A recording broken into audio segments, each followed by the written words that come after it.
Thank you very much, Buddha. I appreciate it.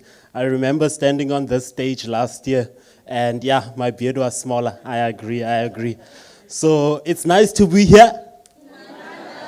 It's nice to be here. I like the energy. We must keep the energy up. What's fortunate about me is I'm standing in between you and your lunch. So if I decide I drag this program, hunger strike. So can we please give a round of applause to T, Brand SA, and play your part for this amazing event? More, please. More. Thank you. So my name is Winston Ledwaba. I'm one of the local entrepreneurs here. I used to stay at KwaZakele, Coston, Central, Summerstrand. I moved here 7 years ago.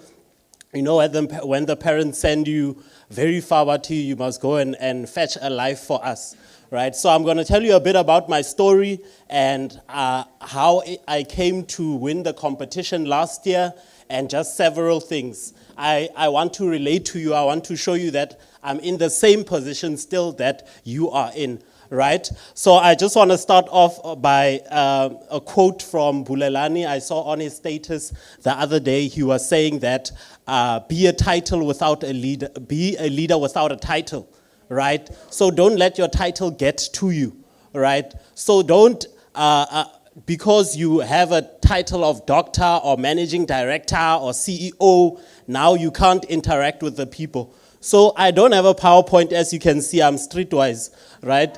So I'm from here, so I'm going to be walking down and interacting with you guys and coming closer to you, right? So my story starts off back in high school when I was in grade 10 and had to choose subjects, and my parents were like, so I was raised by 2 domestic workers. My grandmom was a kitchen girl, what they say is a kitchen girl, and my mom as well. So they were like, just finish and go work at ShopRite, don't even consider matric and so forth. But I was like a big nerd. I was that kid who was super focused. And I wanted to be our astronauts, our accountants. You know, I wanted to be all these fancy things. And then they said, okay, at least be a teacher. Okay? Finish fast so that we can earn. Come university, I went Nelson Mandela, marine biology. Yantrapa. Then you remember words of your mother, right? And then first week, I had a depression. I was addicted to painkillers. It was not fun at all. I used to love high school with all my heart. When it's Friday, people are happy, and I'm like, what are you happy for? But when it came to university, it trapped me. Then dropped out another course, then discovered entrepreneurship, where the real fun starts, right? So I founded a clothing business, Aesthetics Cafe. I went into air conditioning. Imagine air conditioning a whole me, right? And then I found my passion, which is tutoring, which is helping others improve their marks, right? So after doing that, I ventured into it, started doing it alone. I started going online. I was working for this other company face-to-face, and they didn't want online. So I was like, people still want to be taught, maybe let me go online. And Obit Butsia was talking about scalability. I saw, Guti, this thing is very easy to start. I literally, when my mom passed away in 2022, so both of them passed away in that journey of me being in university. 2022, I got funeral money from this other lady who had insured my mother, who I forgot about. We were having a bad beef even. But because I know how to manage relationships, by then when my mother was alive, I didn't cut off the relationship because she said bad things about me and about my mother. But she said, oh, why didn't you tell me your mom passed away? I insured your mother, what. She sent me, I think, 5K from it. Of course, the money finished. With the last 100 rand, I launched an ad, and I got like 8 clients. I was like, I can't handle this alone. Let me get more tutors. Got more tutors. Right now, we're sitting at 30, a team of 30, which includes over 25 tutors. Yes. So that's how it started, and I started growing from there. And I saw, Uguti, your studies are killing me right now. I need to feed myself because there's nobody at home. It's just me and my younger brother. So I started going into that full force. I took a gap year. I went into every competition possible. Even now, there won't be a competition that I don't know. Even this one, I was going to enter this one again. And then they said, come and be a speaker. Then I'm like, okay, no, it's fine. I won't take the prizes again, right? So that's a story about me. So we've grown from then. Like I said, we are quite a large team right now. My breakthrough, I've been working quite hard in the entrepreneurship space, you know, and sometimes you don't get recognized. You know how much work you are doing, but you don't get recognized. But unfortunately or fortunately, it's only money that speaks. People will listen to you when you speak about money. So my big break came last year when I won the competition and won 50K funding. Now that's when people started taking me seriously, after I won the tea competition. So I'm forever grateful to tea for just giving me that platform. Can we please give them a huge round of applause? Yes, right. So I think you've heard my story, and the speakers were integrating storytelling into it, right? I just want to interact with somebody quickly for 1 minute, strictly 1 minute.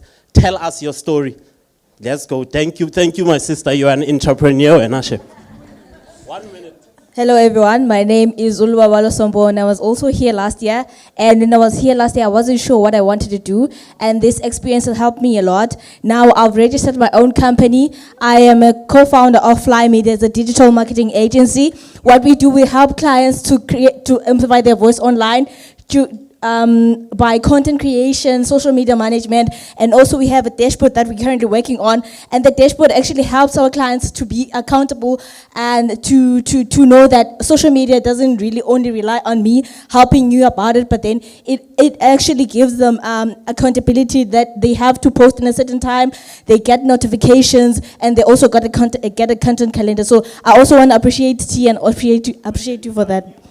You can find me under Ledwaba on TikTok and also flymedia_1 on all platforms. Thank you. Thank you so much.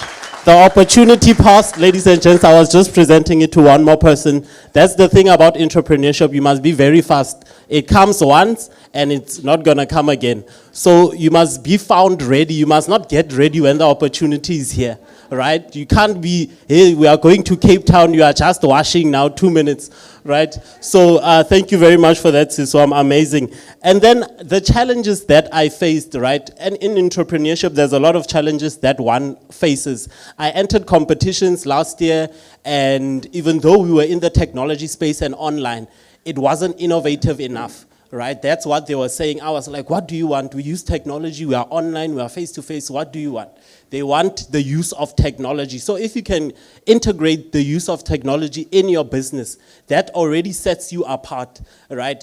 Almost every kind of funding, when you check, they want a technology aspect onto it. It doesn't have to be huge, but if you integrate technology, then you have already stepped above the rest. So from that, we sort of pivoted minorly, where we provided our services online and started creating software for learning, whereby we will have a virtual campus which is able to facilitate 7,000 students around the country, where learners can learn using gaming, playing a game online, but you are learning, right? Where you can socialize, but you are learning, right? So innovation is a big deal when it comes to pitch competitions as well. And remember, I said to the lady, 1 minute pitch, right? It's more or less an elevator pitch. We don't want to hear essays, right? We don't want to hear a life story. If you meet me, I'm having 250K, we meet in an elevator, and you see me, you're like, hey, I've seen you before, Mos,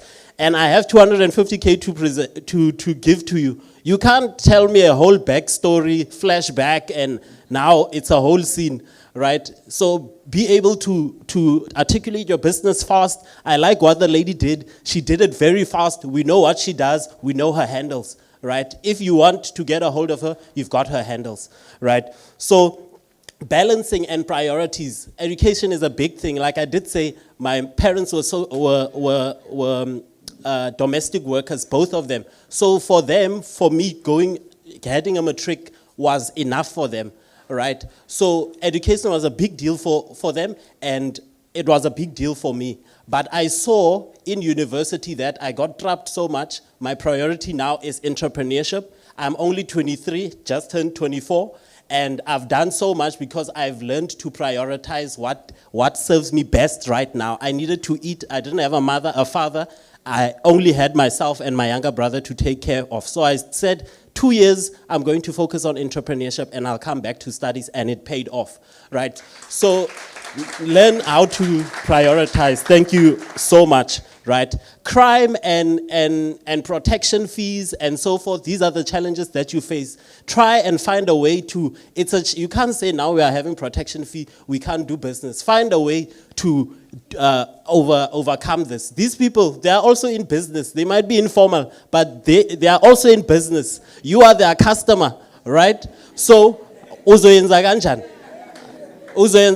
I think it's just a sector that needs to be formalized, and then we are going. They can even do better than the police if you formalize them. So that's a business idea. Go get that person who extorts you weekly, right? Yes, so try and work around that. It's either you go online or you find a secure place. For example, we find shelter in universities. So we use university campuses around PE where we can conduct classes, or we go online, right? So every challenge has a solution. Your business as an entrepreneur is to solve challenges. So no challenge can stand in between you and your business. Turning points, right, to keep it short. I was briefed on what to talk about, so I'm going to stick on that and also try to stick on time because, you know, lunch is waiting for you, right?